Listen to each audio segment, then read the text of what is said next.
I always knew I was second best in my parents' eyes, but I never thought they'd skip my wedding. I'm Olivia, and this is the story of how my family's perfect image finally shattered, starting with an empty front row at what should have been the happiest day of my life. Growing up, the dynamic in our house was clear. My younger sister, Kate, was the star, and I was the supporting cast. Every achievement of hers was celebrated like a national holiday, while mine were treated as expected background noise. Kate gets an A in math? Time for a special dinner out. I make valedictorian. Good job, honey. Did you hear Kate made the junior varsity tennis team? Don't get me wrong. I love my sister. Kate's never been deliberately cruel or dismissive. She just grew up in a different reality than I did, one where her every move was applauded and photographed, while I learned to celebrate my victories quietly, by myself. Maybe that's why I went into event planning. There's something satisfying about creating perfect moments for other people, even if my own life was full of overlooked milestones. By 28, I'd built a successful business, planning everything from corporate galas to destination weddings. My parents barely noticed, too busy following Kate's journey of self-discovery through 3 different college majors. Then I met Daniel. He came to me as a client, needing help planning a charity gala for his pediatric medical practice. I remember the first time we met. He was flustered, running late after an emergency surgery, his tie slightly crooked. "I'm so sorry," he said, rushing into my office. Tiny humans don't stick to schedules. Something about his genuine warmth, the way he immediately put me at ease, felt different from anyone I'd ever met. By the end of our first planning meeting, we'd spent more time talking about our lives than the gala. He asked about my family, and I found myself sharing things I usually kept hidden. "It sounds lonely," he said softly when I described growing up in Kate's shadow. Being the responsible one, the one who's expected to understand. No one had ever put it into words quite like that before. Our professional relationship quickly turned personal. Within 6 months, we were dating. Within a year, we were living together. Daniel saw me, really saw me, in a way my family never had. He celebrated my successes, supported my dreams, and most importantly, made me feel like I mattered. When he proposed, it was perfect in its simplicity. No grand gestures or elaborate schemes, though I'd planned enough of those for clients. Just a quiet evening at home, after I'd had a particularly stressful day with a Bridezilla client. "You know what I was thinking?" he said, as we sat on our balcony sharing takeout. "You spend so much time making other people's special moments perfect. Maybe it's time someone did that for you." He pulled out a ring, his grandmother's vintage sapphire, reset in a modern setting. Before he could even finish his speech, I was saying yes through happy tears. The next day, I called my parents to share the news. Mom answered on the 4th ring, sounding distracted. "Oh, honey, that's wonderful," she said, in the same tone she used when I told her about my business success. "But listen, can I call you back? Kate just got some exciting news too. She's finally decided to graduate." My sister, at 25, had spent 7 years in college, changing majors like most people change clothes. Apparently, she'd finally accumulated enough credits in various subjects to qualify for a degree. "That's great, Mom," I said, trying to keep the hurt out of my voice. "But about the wedding?" "We'll talk soon, sweetie. Kate needs help planning her graduation party. It's such a big achievement for her. You know how much she's struggled to find her path." I hung up feeling deflated. Daniel found me staring at my phone. "They don't deserve you," he said simply, pulling me into a hug. I threw myself into wedding planning, determined to create the perfect day. As one of the top event planners in the city, I had access to the best vendors, the most beautiful venues. We chose a date in late May, a Saturday when the weather would be perfect for our garden ceremony. May 20th. I told my parents over dinner, 6 months before the wedding. I've already sent you the save the dates. Mom's fork clattered against her plate. Oh no. What? I looked between them, a familiar sense of dread building in my stomach. That's Kate's graduation weekend, Dad said. She's finally getting her degree, and the ceremony is that Saturday morning. But the wedding's at 4 p.m., I stammered. You could do both. Honey, Mom cut in, using her be reasonable voice. The graduation is in Boston. We need to be there to help Kate prepare, attend the ceremony, and of course there's the celebration after. We can't possibly make it back in time. Then come to the wedding instead, I said, hating how small my voice sounded. It's my wedding day. Dad shook his head. This is a huge moment for Kate. She's worked so hard for this degree. You understand, don't you? You're so good at handling things on your own. There it was, the familiar refrain. Good, responsible Olivia, who always understands, who never makes waves, who plans everyone else's perfect moments while her own fade into the background. Can't Kate walk in a different ceremony? I asked. Most universities have multiple graduation dates. We can't ask her to do that, Mom said firmly. This is her moment. She's so excited about graduating with her friends, and you know how she struggles with change. I looked at Kate, who was staring at her plate, unusually quiet. What do you think, Kate? I asked directly. She glanced up, then quickly looked away. I mean, I've worked really hard for this. And I haven't? The words came out sharper than I intended. I haven't worked hard building my business, creating a life, finding someone who loves me. That's different, Mom said dismissively. You've always been the capable one. Kate needs us there for support. I stood up, my chair scraping against the floor. And I don't. It's my wedding day. Be reasonable, Olivia, Dad sighed. There will be plenty of people at your wedding. Kate's graduation is more important right now.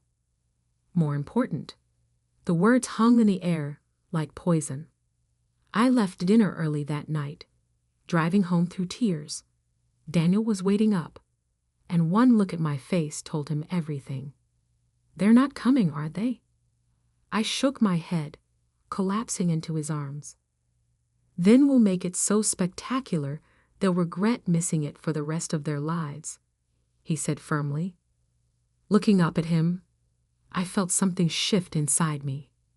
All my life, I'd accepted being second best, being the one who understood, who gave way, who compromised. But not this time. Not my wedding day. Yes, I said slowly, a plan already forming in my mind. Yes, we will. What my family didn't know was that being the city's top event planner meant I had connections, lots of them, and I was about to use every single one to create an event that they'd never forget missing. They thought Kate's graduation was more important. Fine, I'd show them exactly what they were choosing to pass up. The morning after that disastrous dinner, I sat in my office, staring at my extensive contact list. Years of planning other people's perfect moments had earned me favors with the best vendors in the business. Now it was time to call them in. First call, Marco, the city's most sought-after florist. Darling, he answered on the first ring. Tell me you're not canceling next month's Henderson wedding. Actually, Marco, this is about my wedding. There was a pause. Your wedding? The one you're planning yourself? Olivia, mes amours, I thought we talked about this. You know the saying about doctors making the worst patients. Things have changed, I said, my voice steady. My parents won't be attending. They're choosing my sister's college graduation instead. The silence on the other end was deafening. Marco had done the flowers for my sister's last 3 graduation parties, the one celebrating her switching majors. Those bastardos, he finally breathed. What do you need? Everything. I want people to walk in and forget how to breathe. I could practically hear him rubbing his hands together. The garden concept we discussed, but elevated. Crystal-draped trees, floating flowers, illuminated pathways. We'll make the Queen of England's wedding look like a backyard barbecue. Next on my list, Philip, the French pastry chef who normally had a 3-year waiting list. Ma chérie, he cooed when I explained the situation. Say no more. I will create something so spectacular. Your parents will weep when they see the photos. 6 tiers minimum, hand-painted sugar flowers, gold leaf, the works, and for the groom's cake. Daniel loves astronomy, I offered. Perfect. A galaxy theme in dark chocolate and mirror glaze. The stars will actually twinkle, I promise you. One by one, I contacted every top vendor I knew. Charlotte, the lighting designer who'd worked on Olympic ceremonies. Jin, the photographer who shot for Vogue. Eduardo, the cocktail genius known for his molecular gastronomy creations. Each one listened to my story, and each one promised to outdo themselves. No budget constraints, I told them all. I've been saving for this my whole life. It was true. While my parents poured money into Kate's ever-changing college career, I'd been quietly building my nest egg. Now it would all go toward creating something unforgettable. When Daniel came home that evening, he found me surrounded by mood boards and sample books. Should I be worried? He asked, only half joking. I showed him Philip's cake design. His eyes widened at the rotating galaxy tire. Okay, that's amazing. But Liv, you don't have to do all this just because of them. I'm not, I said, realizing as I spoke that it was true. I'm doing it for us. For once in my life, I'm going to create my own perfect moment, not someone else's. He kissed my forehead. As long as you still show up to marry me, the rest is just details. But the details were everything. Over the next few months, I threw myself into planning with an intensity that surprised even me. The garden venue was transformed into an ethereal wonderland. Marco's team created a canopy of crystal-draped cherry blossom trees that would light up as the sun set. Charlotte designed a lighting system that would make the entire garden seem to glow from within. The invitations alone were works of art, hand-calligraphed on handmade paper, with pressed flowers and gold leaf accents. I sent my parents' invitation via registered mail, requiring a signature. They needed to actively choose to reject it. When it came back with my mother's signature, I filed it away carefully, evidence of their choice. The RSVPs started pouring in. My vendor's appreciation for the situation had spread through the industry grapevine, and suddenly everyone wanted to be part of this wedding. Celebrity photographers offered to second shoot for Jin. Award-winning musicians asked to perform at the ceremony. My mother called occasionally, always with the same message. I hope you understand why we can't be there. Kate needs us. Each time, I responded with detailed updates about the wedding plans. The hand-painted dance floor is being installed next week. The vintage champagne is being flown in from France. The string quartet that plays for the royal family is learning Daniel's favorite song. I could hear her hesitation growing with each call. Good. Then came the society page coverage. One of my regular clients was a magazine editor, and she was determined to document every aspect of the planning process. Modern Cinderella plans her own fairy tale, read the first headline. Photos of the preparations appeared weekly, the custom-designed bridesmaids' dresses, the hand-forged ceremony arch, the preview of Philip's spectacular cake. Did you see this week's article? I asked Mom during one of her calls. They're comparing it to Grace Kelly's wedding. Isn't that amazing? Olivia, she said slowly, don't you think this is getting a bit excessive? Oh no, I replied sweetly. This is just the beginning. 3 weeks before the wedding, Kate called. She'd never been one for confrontation, preferring to let our parents fight her battles. So this was unexpected. Liv, she said, her voice small. I saw the magazine coverage. It looks incredible. Thank you. I talked to my advisor. There's another graduation ceremony in July. I could switch. Don't bother. I cut her off. It's too late. The plans are set. Mom and Dad feel terrible. No, they don't. They feel uncomfortable because people are talking. Because for once, they can't control the narrative about our perfect family. She was quiet for a moment. I never meant to always come first. But you did, and you let it happen, and now you all get to live with that choice. The week before the wedding, my phone was flooded with messages from relatives and family friends, all variations on the same theme. How can you go through with this without your parents there? Can't you postpone it? Family should come first. I forwarded them all to a special folder labeled, "For Later." Daniel found me in my office, reviewing the final timing schedule. You okay?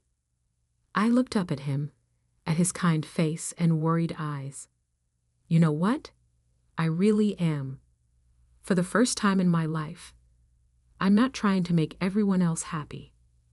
I'm not being the understanding one, the responsible one, the one who gives way. I'm just being me. He smiled. That's who I fell in love with, you know. Not the perfect event planner, not the dutiful daughter, just you. 2 days before the wedding, the final piece of my plan fell into place. My friend at the magazine called to confirm the coverage details. Full spread, top photographers, immediate online release with hourly social media updates, she promised. The whole city will be watching this unfold in real time. Perfect, I said, thinking of my mother's habit of obsessively checking social media. Make sure you get lots of shots of the empty seats in the front row. The day before the wedding, I received a text from my father. It's not too late to change the date. I sent back a photo of the garden setup, the thousands of twinkling lights, the crystal trees, the floating candles in the reflection pool. You're right, I wrote. It's not too late for you to change your minds. But it is too late to save your perfect family image. He didn't respond. That night, at the rehearsal dinner, Daniel's parents gave a beautiful speech about welcoming me to their family. I didn't cry until his mother hugged me and whispered, "We'll be in the front row tomorrow, honey. We'll be there." Back in our apartment, I found Daniel adding something to his vows. Spoiler alert, he grinned. I may have included a line about choosing you first, every day no matter what. I fell in love with him all over again in that moment. The morning of my wedding dawned clear and perfect. As I sat in the bridal suite, surrounded by my closest friends and Daniel's family, my phone buzzed with a final text from my mother. The graduation ceremony starts in an hour. We really wish we could be there too. I looked at myself in the mirror, already in my hand-beaded gown, my hair and makeup perfect, and typed back 3 words: "No, you don't."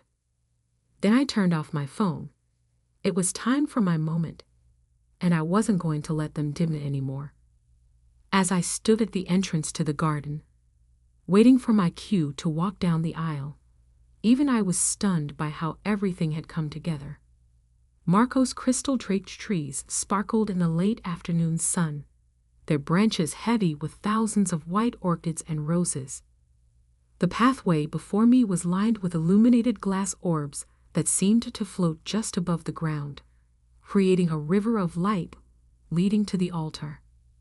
Daniel's father appeared at my side, looking dashing in his tuxedo. After my parents made their choice, he had quietly offered to walk me down the aisle. "Every bride deserves someone by her side for that walk," he'd said. "Ready, sweetheart?" he asked now, offering his arm. I took one last look at the empty seats in the front row, the seats that should have held my family. Someone had placed a single white rose on each chair, making their absence even more striking. Perfect. "Ready?" I said, taking his arm. The string quartet began playing their custom arrangement of "A Thousand Years." Not the typical wedding version, but a haunting, ethereal adaptation that filled the garden like a spell. As we appear at the end of the aisle, 400 guests rose to their feet, gasping audibly at the sight. I'd chosen a dress that would photograph spectacularly, a custom-designed masterpiece with a bodice covered in hand-sewn crystals that caught the light with every movement, creating the illusion that I was wrapped in starlight.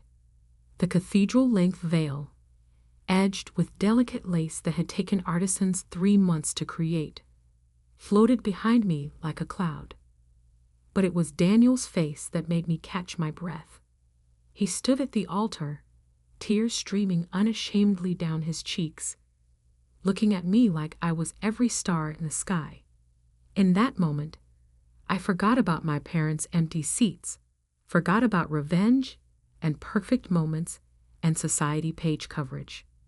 All I could see was him. The ceremony was everything we'd planned and more. As we exchanged our vows under an arch of floating candles and cascading flowers, Charlotte's lighting design shifted subtly, bathing us in a warm golden glow that made everything feel dreamlike. Jin's cameras clicked constantly, capturing every perfect detail. "I choose you," Daniel said in his bows, his voice carrying clearly across the hushed garden. "I choose you first, every day, above all others. I choose you when it's easy and when it's hard. I choose you when the whole world tells us we're wrong. I choose you, Olivia, forever." I saw his mother dab at her eyes in the front row, right where she promised she'd be. The reception was a masterpiece of timing and spectacle. As the sun set, thousands of tiny lights hidden throughout the garden began to twinkle on, transforming the space into an enchanted forest. Philip's cake was unveiled to audible gasps, 6 tiers of hand-painted sugar flowers and gold leaf, with that magical rotating galaxy tire that actually seemed to contain its own universe. Eduardo's signature cocktails changed color as they were poured, each one telling its own story. The dance floor, hand-painted with a design that echoed the stars in my dress, lit up in patterns that followed the dancers' movements. Every detail was captured, photographed, documented, and immediately shared across social media platforms. I knew my mother would be obsessively checking her phone during Kate's graduation celebration. I imagined her watching the spectacle unfold in real time, seeing what she'd chosen to miss. The magazine's social media team was doing an exceptional job, posting stunning photo after stunning photo, each one more magical than the last. At midnight, just as the party was hitting its peak, my phone buzzed with a text from Kate. "Mom's been crying for hours. The graduation party is ruined. This isn't what I wanted." I handed the phone to Daniel without reading her message. "Deal with this for me?" He nodded, tucking the phone away.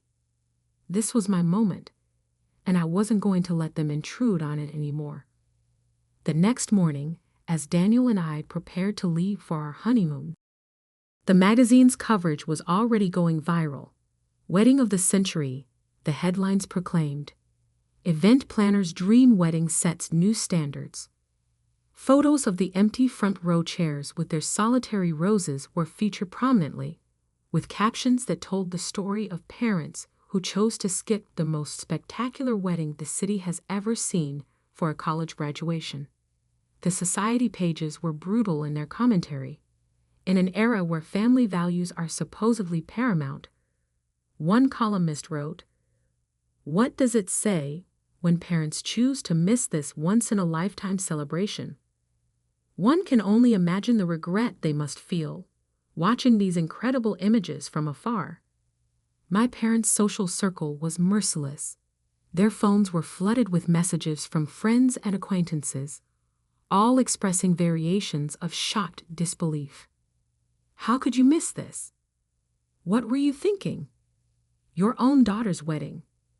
Their carefully cultivated image of the perfect family was shattered. No one wanted to hear about Kate's graduation, not when they could talk about the wedding that looked like it came straight from a fairy tale, the wedding her own parents chose to miss. My mother tried calling repeatedly as Daniel and I boarded our flight to Bali. I let each call go to voicemail, saving them in that special folder labeled "For Later." "Olivia, please," she begged in one message. "We made a terrible mistake. We should have been there. Please call us." "The photos are incredible," Kate said in her message. "I should have switched ceremonies. I'm so sorry." "We didn't realize," Dad's voice cracked in his message.